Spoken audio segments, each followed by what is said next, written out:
बच्चों, आज का जो टॉपिक है वो है संधारित्र।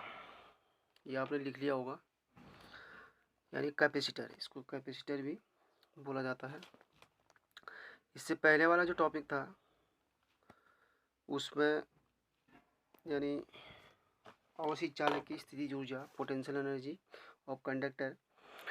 तो उसमें हमने जो पढ़ा था कि किसी चालक को हम एक निश्चित मात्रा में ही, एक निश्चित सीमा के अंदर ही या निश्चित सीमा में ही उसको हम अवशित कर सकते हैं, यानी उसको एनर्जी हम एक निश्चित सीमा की ही दे सकते हैं। अगर हम उससे ज़्यादा देते हैं तो वो उसका लीकेज होना शुरू हो जाता है। उस मीडियम में क्या करता है, वो क्षरण करना शुरू कर देता है। तो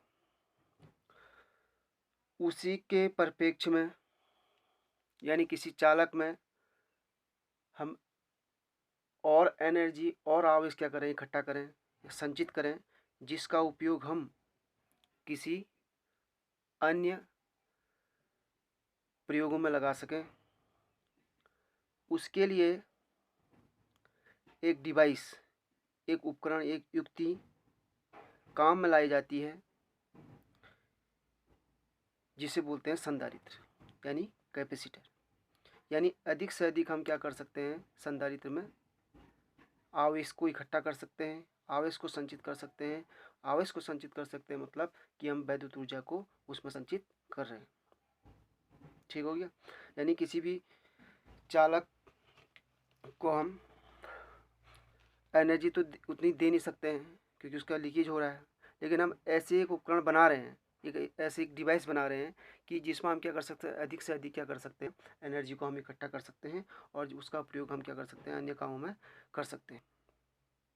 ठीक हो गया। तो संधारित्र क्या करता है, एक आवेश को संचित करने का एक उपकरण है, वैद्युत ऊर्जा को संचित करने का एक उपकरण है। ठीक है, एक समायोजन है। तो होता क्या, अब होता क्या है, इसका काम क्या है कि आवेश को इकट्ठा करता है, एनर्जी को इकट्ठा करता है, जिसका उपयोग हम अन्य कामों में कर सकते हैं। लेकिन होता क्या है, संधारित्र विपरीत आवेश के चालों का ऐसा युग्म है जिस पर आवेश की पर्याप्त मात्रा संचित की जा सकती है और विद्युत ऊर्जा की अधिक मात्रा संचित कर ली जाती है। ठीक हो गया।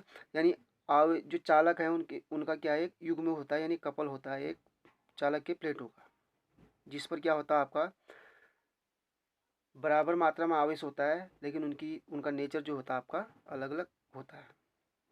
ठीक हो गया। अब देखो, जो कैपेसिटर है वो आवेश को संचित करता है, एनर्जी को आपका संचित करता है, लेकिन बैटरी भी क्या करती है, एनर्जी को स्टोर करती है, लेकिन उसमें एक डिफरेंस है। ठीक हो गया। वो डिफरेंस ये है कि जब हम एनर्जी तो दोनों स्टोर कर रहे हैं, लेकिन अगर हम दोनों एनर्जी क्या करें, दोनों से एनर्जी रिलीज करें, एनर्जी हम उसे निकालें, तो बैटरी से कांस्टेंट एनर्जी आपकी रिलीज होगी। लेकिन जो कैपेसिटर है उससे कांस्टेंट एनर्जी रिलीज नहीं होती है, कांस्टेंट एनर्जी मुक्त नहीं होगी उससे। वो एकदम से क्या करता है, पूरी एनर्जी आपको दे देता है।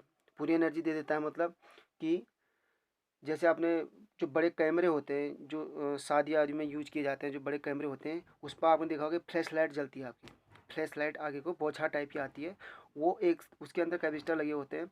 तो क्या करता है, एकदम से पूरी एनर्जी क्या करता है, वो रिलीज कर देता है। ठीक है। लेकिन बैटरी ऐसा नहीं करती है। बैटरी क्या करेगी, कांस्टेंट क्या करेगी, आपकी एनर्जी क्या करती है, रिलीज करती है, कांस्टेंट एनर्जी मुक्त करेगी। वो एकदम से पूरी एनर्जी रिलीज नहीं करती। ये डिफरेंस होता है उसमें। एनर्जी स्टोर तो दोनों कर रहे हैं, लेकिन एनर्जी रिलीज करने में क्या होता है, डिफरेंस होता है संधारित्र और बैटरी में। ठीक है। अब हमने संधारित्र बना दिया है कि बता दिया है कि एनर्जी आपकी स्टोर करने का एक साधन है। ठीक है। और एनर्जी स्टोर कैसे करता है उसका एक सिद्धांत भी है, यानी सीधे हम एनर्जी स्टोर नहीं कर सकते। उसका क्या है, एक एनर्जी स्टोर करने का क्या होता है, आपका एक सिद्धांत तो होता है। तो संधारित्र एक ऐसा समायोजन है जिसमें किसी चालक के आकार में परिवर्तन के बिना उसका विभव कम करके चालक की धारिता बढ़ाई जा सकती है। अतः इस समायोजन में आवेश की पर्याप्त मात्रा संचित की जा सकती है, अर्थात वैद्युत ऊर्जा की पर्याप्त मात्रा संचित करने का एक साधन है। ठीक है। जो संधारित्र होता है आपका, हमने ये